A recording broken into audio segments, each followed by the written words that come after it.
let me just record this so that I can reuse this.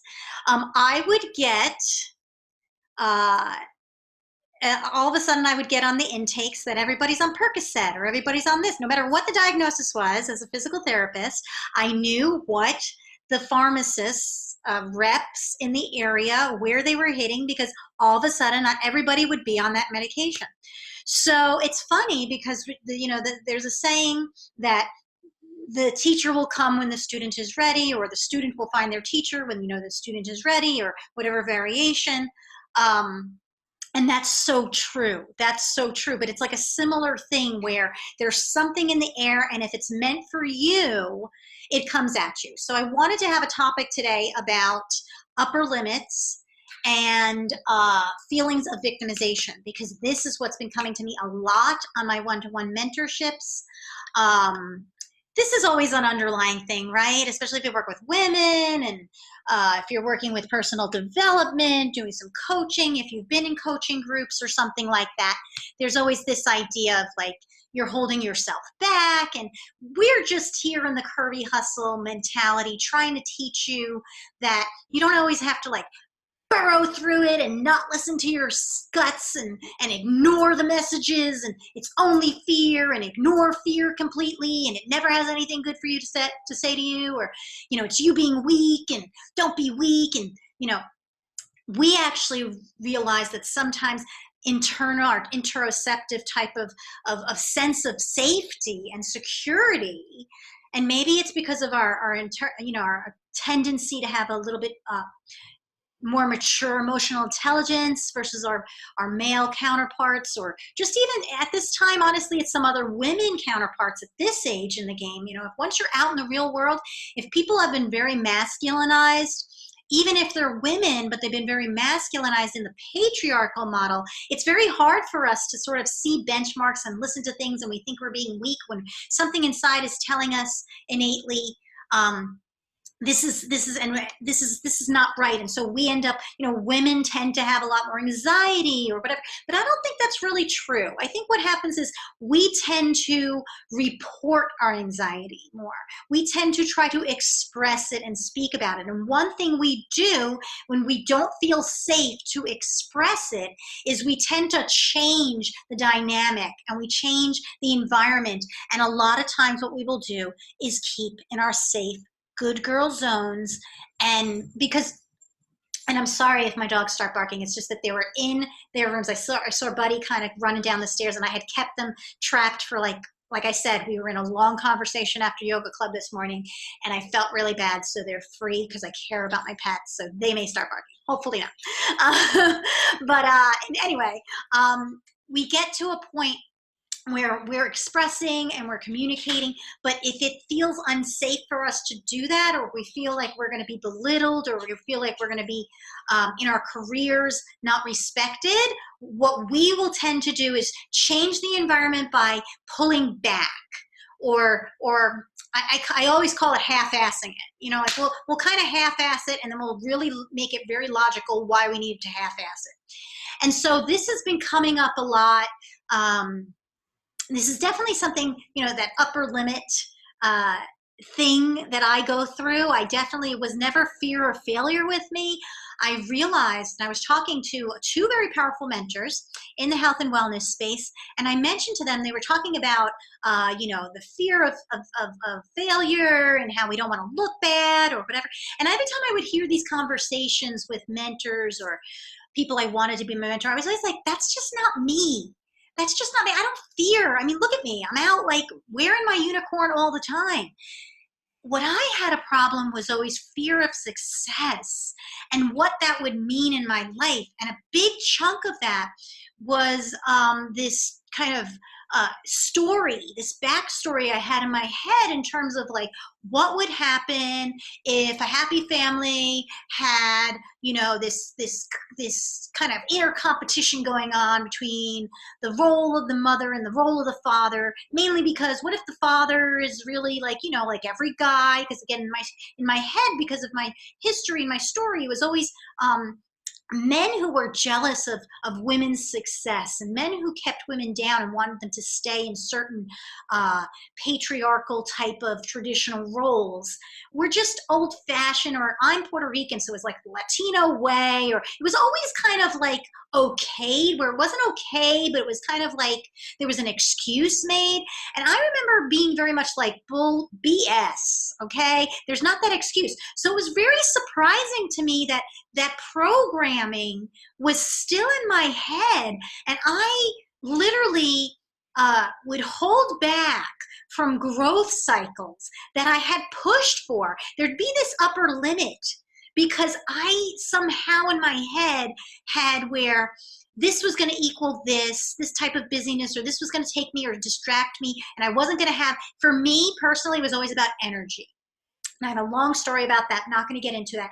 But for you, it might be something else. It might be energy. It might be images, might be, you know, looking a certain way. Maybe you have this backstory about like needing to look like the good girl, or maybe it's just, you know, your family's prestige. Maybe it was always about appearances, or, you know, it's kind of these little backstories where we can end up actually being victimized in one place that doesn't seem to anything to do with our career.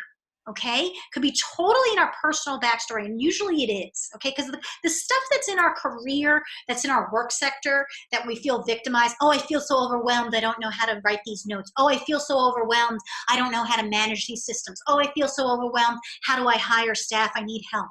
Oh, I feel so overwhelmed, I got to just push money here and there.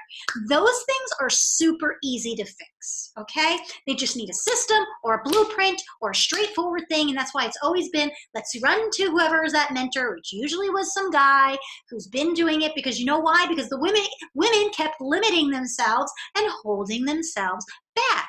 Because if they didn't, and I'm talking to that sector of you know, I'm in my mid 40s. We're talking anywhere from like your late 30s to maybe your 50s, right? We kind of were always seeing like there was two types of women who made it in their careers.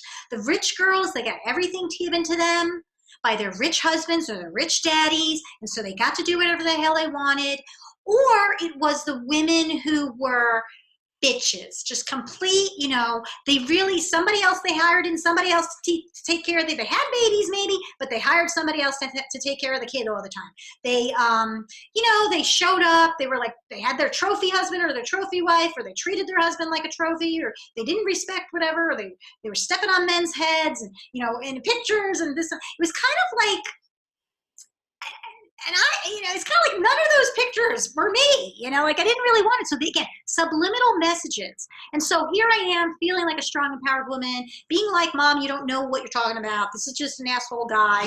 Like, it's not how guys should act. And no matter what their upbringing is, it took me a long while, because consciously, I really didn't realize what the underlying deep core values or fears of mine in me rising up to a certain capacity would have, if I thought maybe, because I'm such a good body reader and person reader and intercommunication, and I understood in my relationship that, yeah, I kind of did have a guy that gets a little, I think, bruised or undervalues his potential sometimes and might feel a little intimidated. Always praised me, always helped me, never, but I read people. I know. I saw what would happen with certain challenge points that were nothing to do with career, but were other little places. And I think something triggered, right? Something deep connected, and would have me go through these cycles where I'd push for a certain place, and then I would see the victim outside, totally outside my career.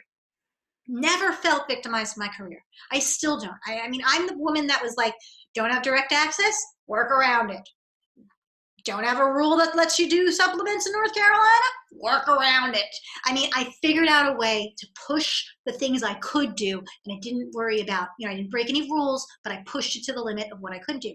So no sort of whatsoever victimization or anything to do with anything I did professionally, academically, anything I classified in like me and my development is like, personally, yeah.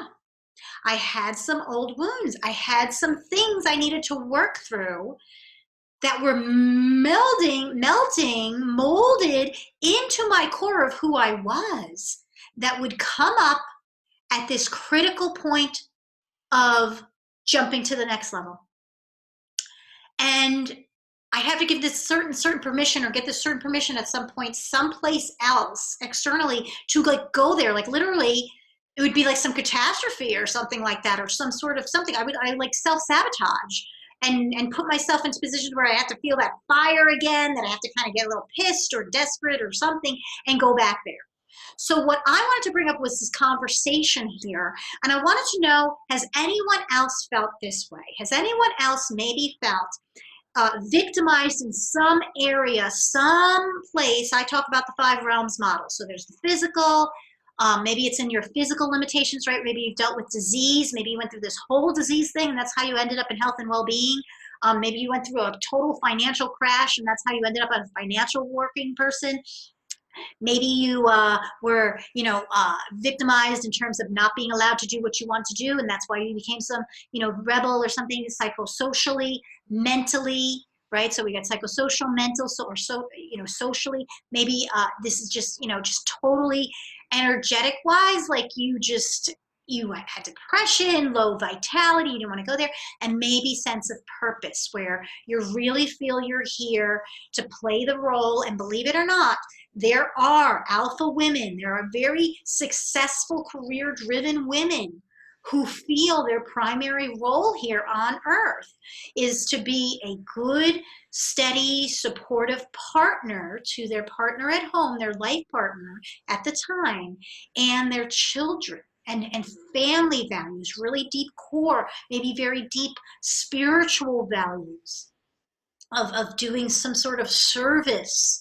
And there's some messed up sort of like service in their mind. They feel victimized in their financial area, in their career, right? In that energetic exchange area. And therefore they set a limit in terms of how much they'll accept, in terms of help in any way, even if it's financially. When somebody gives you money for a certain price, they're helping you. They're believing in you. Maybe it's a sense of a feeling of self-worth, but there's something. Many times if there's a victimization in one area that has nothing to do with your career, like I said, the career victimization, oh my God, I'm always overdoing it. I don't organize. I don't have a system for onboarding. I don't have a system for, collecting fees that are due. That stuff, super easy.